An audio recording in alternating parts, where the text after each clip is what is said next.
The day of my wedding, my mom got down on her knees, begging me to give my fiancé to my younger sister. My brother, all exasperated, said, "Can't you be understanding for once? Brittany's got depression. She can't handle this stress." My dad just slapped me across the face. "What are you crying about, you little jinx? Should have been you that died, not the other one. It's okay, I will die." But when news of my actual death finally came, my brother's cold face briefly flashed panic. "That's not real, they're lying." Dad clutched his chest, a look of agony on his face. How? She was so capable. And my mom, heartbroken, kept repeating, "I'm so sorry," over and over again. But I was already gone. It was all too late. Thanksgiving Day. That Thanksgiving, Mom cooked a huge feast. The whole family was gathered around the table, all cozy and festive. At the stroke of midnight, fireworks burst outside. My family raised their glasses for toasts, wishing my brother Kevin success at work, wishing Dad a windfall of money, wishing Mom good health, and wishing my sister Brittany a happy and fulfilling marriage. Not a single word of blessing was spoken for me, and no one remembered that I was missing from our family. That is until Mom's cell phone started ringing. It was frantic, urgent. It was me calling. She coldly rejected the call with a roll of her eyes, annoyed. Meanwhile, I lay on the cold, hard earth, all hope gone. I was dead. I died on Thanksgiving night, while my family was celebrating. The ghost returns. My soul floated back home. They had finished dinner and were watching a movie, casually discussing Brittany's wedding plans. Suddenly, Brittany's eyes glistened with tears. "I'd really like to invite Mandy to the wedding, but I'm afraid she's still mad at me. What should I do?" Dad snorted. "Don't worry about that. We'll drag her there if we have to. Yeah, it's just one guy. Does she have to make such a big deal out of it?" My brother Kevin said, not understanding. Mom sighed, looking genuinely sad. "She always gives me such a headache. You know, when she was born, she was a twin, but the doctor said she stole all the nutrients from her sister in the womb. It's like she was born defective." There it was, that same old story. I had heard it so many times. It was my original sin since birth. Every time they brought it up, it filled my parents and brother with resentment toward me. They automatically ostracized me, looking at me as if I was some murderer. Even though I was just a kid, I was always scared, crying, and helpless because of that scorn and hatred. I yearned for their love, but all I could do was watch them shower it all on my adopted sister. They called her baby. They lavished her with the preferential treatment I never got, and they demanded that I atone for my existence by giving her everything. Anything Brittany wanted, I had to give her, from a pin, a doll, to scholarships, competition entries. Even my own fiancé, Chris, and I were graduate school classmates. It was love at first sight,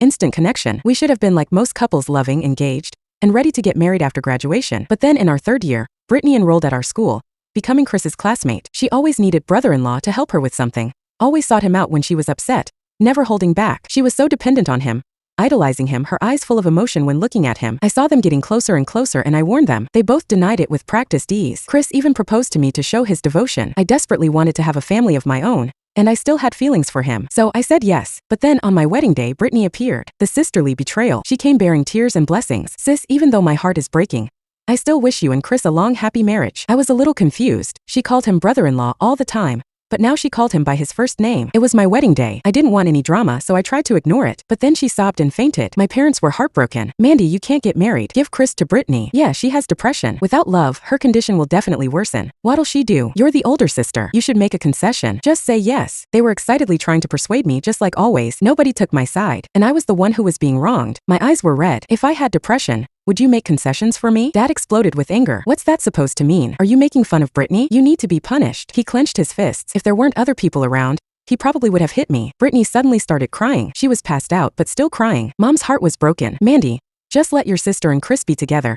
I'm begging you." And she went down on her knees in front of me. I was so shocked, and I tried to get her up, but she refused, kneeling there, twisting the knife in my heart. Then Chris looked at me, guilt all over his face. "Mandy, I can't let anything happen to Brittany. Let me take her away. I promise I'll come back." I knew him well enough. If he said something like that, he wouldn't be coming back. Tears streamed down my face. What else could I do? I could only watch them leave. I looked in the mirror. The reflection showed me with makeup, wearing a beautiful and sacred wedding dress. I was supposed to be a happy bride that day, but now I was nothing but a clown. The wedding details. There was a knock at the door. It was Chris. My whole family welcomed him enthusiastically and ushered him inside. He was there to discuss the details of their wedding, which was set for next week. He looked around a little confused. "Isn't Mandy coming home for the holidays?" Brittany immediately looked sad and distraught. "She's probably still mad at us. It wasn't my fault." Chris hugged her, full of tenderness. "I shouldn't have said anything. Don't worry about her. She's always been trouble. Just focus on being a bride." Brittany giggled through her tears. "Don't talk like that. She's still my sister." Her kind and understanding attitude made everyone admire her, and they used it as a stick to beat me with. Compared to her, I was always stubborn and difficult, never likable. Even the honors I'd worked so hard for were often stolen by her, never earning me a single word of praise from my family. The most memorable was when I won first prize in a writing contest. I wanted to invite my parents to the award ceremony to share my joy, and the event organizers wanted to interview our family for a news report. They said they'd be there, but on the awards day, they called and said they couldn't come. "Brittany is crying again. Her limbs are weak. Probably another bout of her depression. We have to be there for her." Then they hung up, not giving me a chance to beg. I took my award alone, made my speech, and then apologized to the organizers. Because my parents couldn't come, the pre-planned schedule had to be rearranged. They were scowling, making veiled criticisms. I couldn't argue, and I had to hold back the tears that wanted to fall from my eyes. Later, I saw the photos on Brittany's social media. Mom and Dad were playing with her at an amusement park. She was on the carousel, laughing happily, with her fingers up in a peace sign. Was that what depression looked like? Why did she conveniently become depressed every time I needed my parents? The truly depressed one was me. The room in the hallway. It was getting late, and everyone was going to bed. Our house had 3 bedrooms. Mom and Dad had one, Kevin had one, and Brittany had one. And I had to sleep in a small makeshift room in the hallway, separated by a few sheets. There was barely any space for my tiny bed, and it was where I spent my awkward years. Sometimes it was difficult even to change. I protested. I wanted my own room, or if that was too much, I could share with Brittany. 2 girls sharing a room was very logical, and her room was the largest in the house. It was big enough for 2 beds, but Brittany didn't want to share. She said I wasn't worthy of living with her. I cried and protested. Why wasn't I worthy? I was a daughter of this family too. But my parents would never stand up for me. All they did was dote on my sister. They stubbornly pushed me into that little room, ignoring my cries of pain. They were heartbroken by my sister's tears. My tears, on the other hand, only annoyed them. They'd say, "You're the older sister. You should be grateful and understanding, okay?" The same old words over and over. Why was I the only one expected to understand? Why was it only me? Was I so unimportant to them? I was hurt and tried to find a bit of validation. So one day I intentionally didn't go home after school. I hid in a park not far from our house, hoping my parents would come find me, worried. But I waited and waited. The sun went down, the moon rose. Finally, a middle-aged woman ran over, out of breath. She hugged her daughter tight, as if holding a long-lost treasure. She said, "Don't be afraid, baby. Mommy is taking you home." The little girl hugged her mother's neck,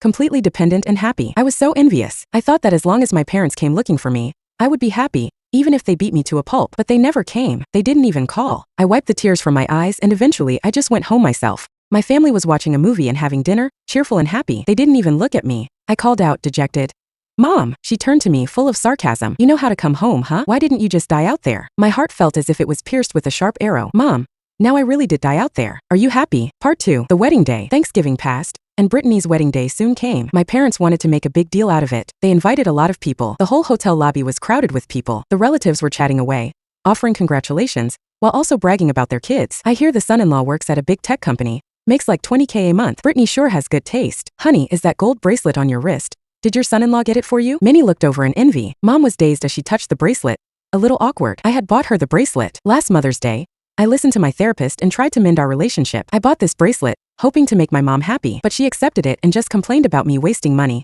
Not a trace of joy. One relative said, "Of all the kids in our generation, your eldest daughter, Mandy, is the most promising. She has a master's, works in public service. She's capable and works hard. You're very lucky." Mom's grip on the gold bracelet tightened, and her eyes glazed over a little. She probably had finally remembered I existed. Brittany suddenly looked sad. "My sister is indeed amazing, but she is never home. She didn't even come back for Thanksgiving, nor for my wedding." She trailed off, looking as if she had been hurt. Mom's face went cold. She took off the gold bracelet and put it back in her bag. "Let's not mention that unfilial thing. It's a great day today. Let's eat and enjoy ourselves." Brittany took a sip of her drink, a subtle smile playing on her lips. See, she always had ways to destroy every chance I had of winning my mom over. When I was little, my mom wasn't that bad to me. After all, I had spent 10 months in her womb. I was connected to her by blood. I remember one of my birthdays, my mom told me she was going to give me a gift. I waited eagerly all morning. Mom smiled and pulled out a little skirt. "What do you think? Do you like it?" A cute pleated pink skirt. What little girl wouldn't love that? Brittany had so many, and I finally got my first one.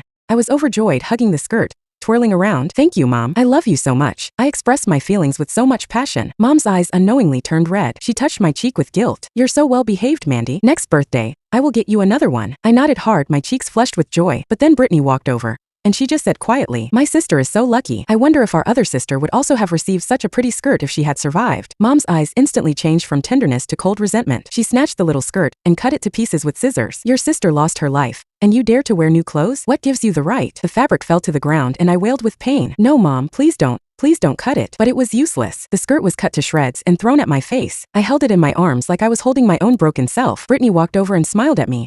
A nasty smile. I asked her, tears in my eyes, "Why are you doing this to me?" She just smiled and answered while she licked her lollipop.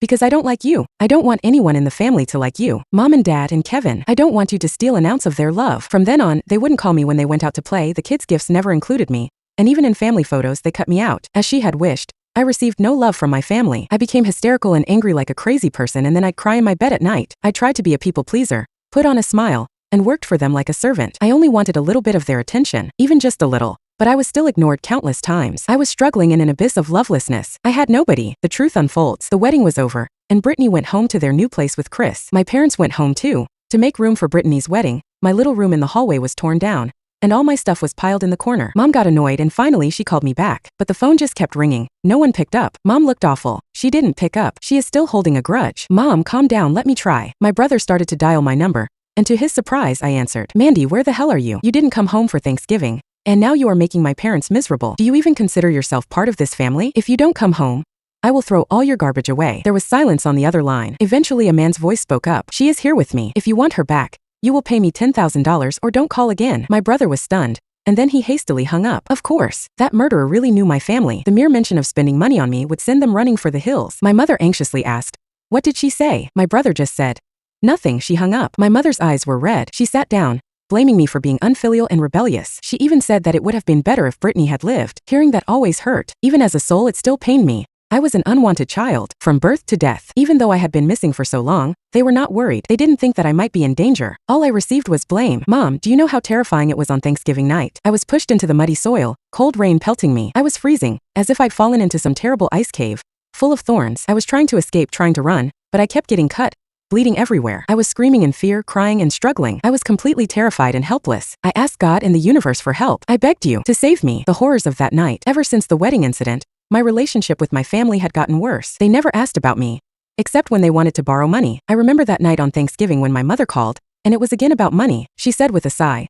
my in-laws think Brittany's dowry is too small. If you have some money, could you spare another $5,000? I was speechless. Are you serious? You want me to pay? Mandy, she's your sister. You need to help her out. If her dowry is too small, she won't be able to hold her head up in her in-laws' house. I said with a cold laugh, that has nothing to do with me. That's your problem. My mother was speechless, and my father on the other end roared, we have to save our money for your brother to find a wife. Don't even think about touching our money. I'm telling you, you have to give us the money. It's only right that you give money to your family. I was furious. Did they think they could use me like a chump? We had a horrible argument. Eventually, I hung up the phone, my heart frozen solid. The older generation always thought that working for the government was a big deal, but it's not for everyone. My work was not as easy as they thought. Office politics were complicated, and because I was not good at socializing, I was often targeted for no reason. Work that was not mine was pushed onto me. I had to work overtime and I couldn't take days off even with a fever. When I finally finished it, I wouldn't get a bonus. But when responsibility came, I was the scapegoat, just because I didn't have any connections. I appealed to my boss, but he just gaslighted me, shouting insults at me one after another. I felt dizzy, my heart pounding from the abuse. That day was especially bad.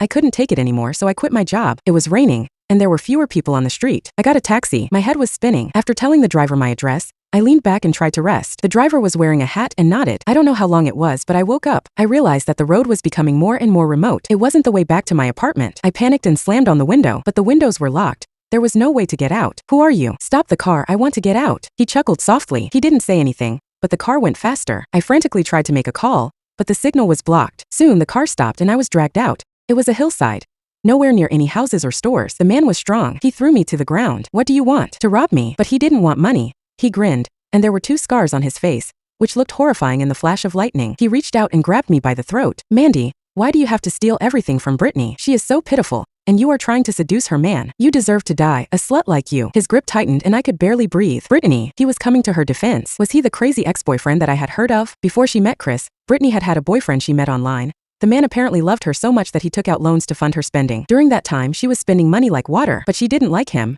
and she wouldn't let her family meet him. She just dumped him after using his money. You are misunderstanding. But he wouldn't listen to my explanation. He only believed what he wanted to believe. His eyes were stubborn and crazy. I tried to fight back, hitting stones on the ground, making my head spin. He suddenly snapped, looked at my face, and his gaze was obsessed. Brittany, my Brittany, let me have you. My clothes were being ripped off. I was trembling in fear. No, I'm not Brittany. I didn't steal her man. Why was this happening to me? Part 3. I had already suffered enough while I was alive. Did I have to go through this in my death too? I desperately tried to kick him, but he pinned down my legs. I couldn't move. Brittany, you need to behave. The devil's voice echoed in my ear. My fingers, trembling, touched my phone, and I quickly dialed the first number in my call list. Mom, save me. I beg you, please save me. I waited and waited, but all I heard was the sound of the call being rejected. So weak under the heavy rain. The man noticed, smashed my phone, and then began to punish me more cruelly. You went to another man? Why? What's wrong with me? Slut.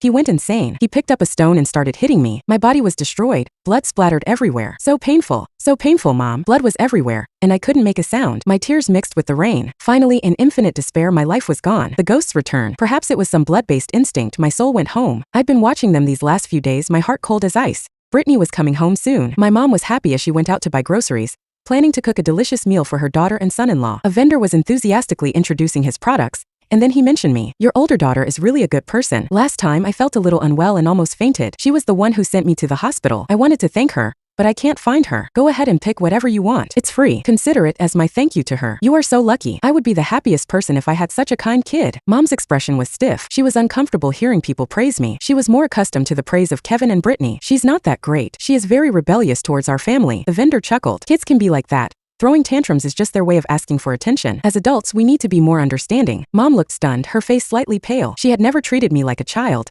and she had never been understanding toward me. Then the phone rang. It was the police. She finally knew I was dead. I floated in front of my mom, watching her expression. Mom, are you sad? Are you suffering? But I saw nothing. Her face was calm. After buying the groceries, she went home silently. I laughed at myself. I shouldn't have expected anything. Mom, you really don't love me at all. I hate you so much. The funeral home. Everyone gathered at home, sitting in silence. Only my mother was running around. She was cleaning, doing the dishes, never stopping, until the plate she was holding slipped, shattering into pieces. The loud crash echoed in the silence. She stared at her bleeding finger, dazed. Dad said angrily, "Enough, stop acting like this. We need to go and bring her body back." Dad, why are you so mad? It wasn't Mom's fault. Brittany pouted, walking over to comfort Mom. Everything happened so suddenly, Mom. It scared you, right? Don't be sad. You still have me. Mom looked at her. Her younger daughter had a perfect makeup, and she was vibrant and beautiful. She was nothing like me. I always went out barefaced, cool and aloof. Her eyes flickered, and for the first time, she didn't respond to her daughter. Usually, she would have praised her to show her appreciation. Brittany bit her lip, her outstretched hand frozen in the air. Early the next morning,